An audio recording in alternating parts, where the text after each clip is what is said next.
यंदाचं सर्वात मोठं लक्ष्मीपूजन आपण येत्या 21 ऑक्टोबर 2025ला करणार आहोत।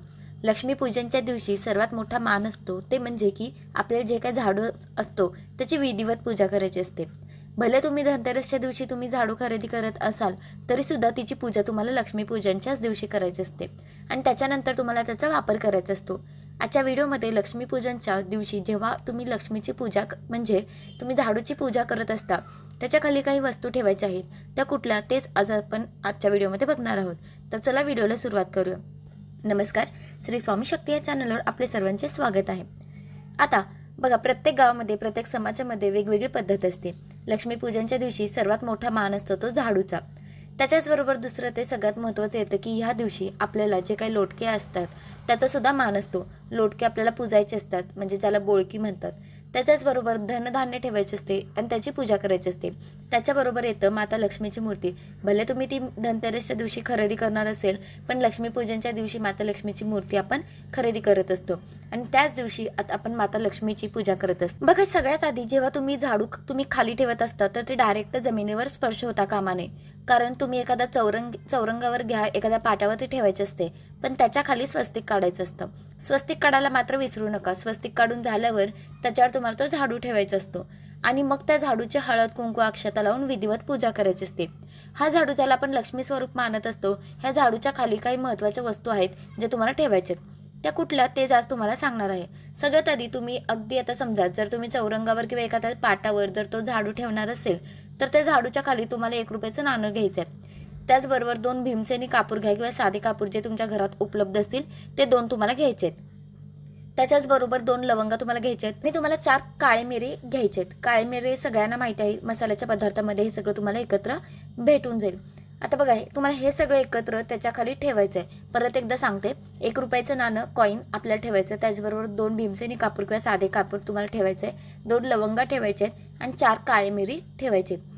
2 लवंगा तुम्हाला घ्यायचे आहेत आणि 4 काळी मिरे घेत असताना बघा, लवंग घेत असताना फुलासकट आखे घ्यायचे आहेत आणि मिरे सुद्धा तुम्हाला चांगले व्यवस्थित घ्यायचे आहेत। हे सगळं तुम्हाला त्या झाडूखाली ठेवायचे आहेत आणि त्याच्यानंतर ते तुम्हाला झाडूची पूजा करायची।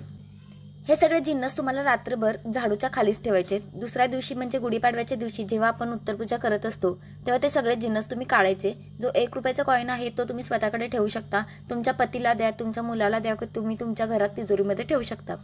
त्याचबरोबर जे 2 कापूर आणि 2 लवंगा सांगितलं आहे ते तुम्ही अगदी त्या क्षणी जाळू शकता।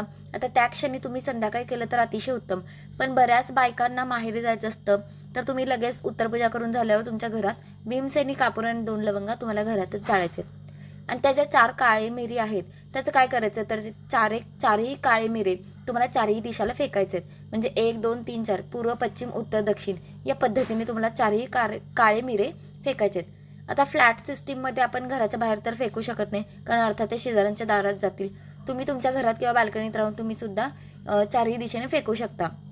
तुम्ही घरातही फेकू शकता, कारण नंतर ते झाडूच्या स्वरूपात तुम्ही ते आपण घंटागाडीत किंवा आपण ते निर्म्याला टाकणारच आहोत। ज्यांचं मोकळं पटांगण आहे त्यांनी सुद्धा घराच्या बाहेर तुम्ही अगदी हे करू शकता, पण ज्यांचं फ्लॅट सिस्टीम आहे त्यांनी घरात 4ही दिशेला टाकायचं आहे। अर्थात मासिक धर्मसूत्र विटळ असेल तर तुम्हाला ही सेवा करता येणार नाही।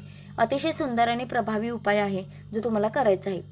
आता 1 रुपयाचा शिक्का हे खरं तर लक्ष्मी स्वरूप आहे आणि कापूर आणि ज्या काही लवंग आहेत ज्या माता लक्ष्मीला प्रिय आहेत आणि जे दुसऱ्याच दिवशी आपल्याला त्या घरात जाळायचे आहेत की आपल्या घरातील सगळी कटकट सगळी नकारात्मकता निघून गेली आहे। आता माझ्या घरात फक्त माता लक्ष्मी स्थायी स्वरूपात वास करत आहे।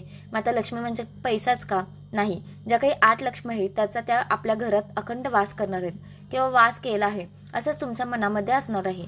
ज्या 4 मिरी तुम्ही घेतल्या आहेत त्या तुम्ही इकडे तिकडे 4ही दिशेने फेकणार आहे। तेव्हा सुद्धा हाच मनात विचार करायचा की माझ्या घरातली जी काही इडापिडा आहे, जी काही दारिद्र्य आहे ती सगळी गेली आहे। माझ्या घरात फक्त आणि फक्त सुख शांती समाधान आहे असं तुम्हाला म्हणायचंय। आता हे तुम्ही दुसऱ्या दिवशी अगदी उठल्या तुमच्या घरात आंघोळ वगैरे झाल्यावर लगेच उपाय केला तरी चालेल किंवा दुपारनंतर केला तरी चालेल।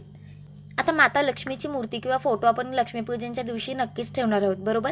तर ह्या वस्तू जेव्हा तुम्ही माता लक्ष्मीचा फोटो किंवा मूर्तीत ठेवणार असेल तर त्याच्या समोर तुम्हाला फक्त 2 वेलची माहिती आहे ना, हिरवी वेलची, बस 2 हिरवी वेलची तुम्हाला घ्यायची आहेत आणि त्या 2 लवंगाने घ्यायच्या आहेत आणि ज्या माता लक्ष्मीच्या मूर्तीसमोर ठेवायचे. आता हे कधी ठेवायचं, अगदी तुम्ही जेव्हा मांडणी करता पटकन 2 लवंगा आणि 2 वेलदोडे आणून तुम्हाला ठेवायचे. लवंग घेत असताना तुम्हाला व्यवस्थित त्याला फुल असणं महत्त्वाचं आहे. अख्ख्या व्यवस्थित तुम्हाला लवंग घ्यायचे, 2 घ्यायचेत. हे करून झाल्यावर कारण अर्थात आपण लक्ष्मीची पूजनाच्या दिवशी भरपूर अशा सेवा करणार आहोत. त्याच्यात काही कोणी कंजूसपणा करायचं नाही आहे. त्या सगळ्या सेवा करायच्यात. आणि आता त्या ज्या 2 लवंगा 2 वेलदोडे तसंच तिथे माता लक्ष्मीसमोर ठेवून तुम्हाला दुसऱ्या दिवशी त्याची उत्तरपूजा करून झाल्यावर आता असंख्य महिला कुंचमची सेवा करतात. तर तुम्हाला काय करायचं आहे, तर त्या तशाच उचलायच्या आहेत. आणि तुम्ही जेव्हा जेव्हा कुंचमची सेवा करता तेव्हा तुम्हाला तेच वेलदोडे आणि त्याच लवंग तुम्हाला वापरायचे आहेत. मग ताई आम्ही कुंचमची सेवा करत नाही, मग अशा वेळेस तुम्ही ते वेलदोडे त्या लवंग घ्या, तुम्ही प्रसाद स्वरूप तुम्ही खाऊ शकता किंवा घरच्यांना पण तुम्ही देऊ शकता.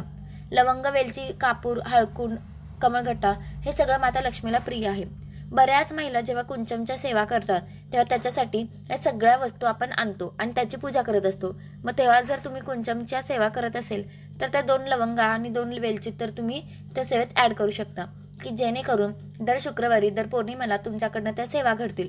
जे लोक करत नसेल त्यांनी दुसऱ्या दिवशी ते प्रसाद म्हणून तुम्ही स्वतःही ग्रहण करू शकता आणि अगदी घरच्यांना पण तुम्ही देऊ शकता. ही खूप सुंदर अशी सेवा आहे, पण नक्कीच करा आणि चुकवू नका. लक्ष्मी प्राप्तीचे जे काही उपाय, ज्या काही सेवा आपण करणार आहोत त्याच्यातली सगळ्यात महत्त्वाची की झाडूच्या खाली ज्या काही वस्तू सांगितल्या आहेत त्या तुम्हाला ठेवायच्या आहेत. आणि दुसरं जे तुम्हाला सांगितलं की माता लक्ष्मीसमोर लवंग आणि वेलची तुम्हाला ठेवायचे आहेत. याच पद्धतीने तुम्ही करा. प्रत्येकाच्या घरात माता लक्ष्मी स्थायी स्वरूपात समाधानी लक्ष्मीसुद्धा असते. आयुष्यात नेहमी आपण बरोबरी करत असतो, याच्याकडे हे आहे त्याच्याकडे, पण काही बायका खूप समाधानी असतात, काही नाही त्यांच्याकडे पण त्या समाधानी असतात. तर ही सुद्धा लक्ष्मीची कृपा असते. आपल्याही घरात समाधान प्राप्त व्हावं, समाधान लक्ष्मी आपल्याला जे काही दिलं आहे त्याच्यासाठी कृतज्ञता व्यक्त असावी, हे सुद्धा मनात सद्भावना असणं खूप महत्त्वाचं आहे. तर आजच्यासाठी इतकंच. झालेली सेवा मी महाराजांच्या चरणी रुजू करते आणि आजचा व्हिडिओ मी इथंच थांबवते. जर व्हिडिओ आवडला असेल तर व्हिडिओला लाईक करा, शेअर करा आणि काही प्रश्न असेल तर कमेंट करून नक्की विचारा. आणि जर चॅनलवर नवीन असाल तर चॅनलला सबस्क्राईब करा. तोपर्यंत श्री स्वामी समर्थ.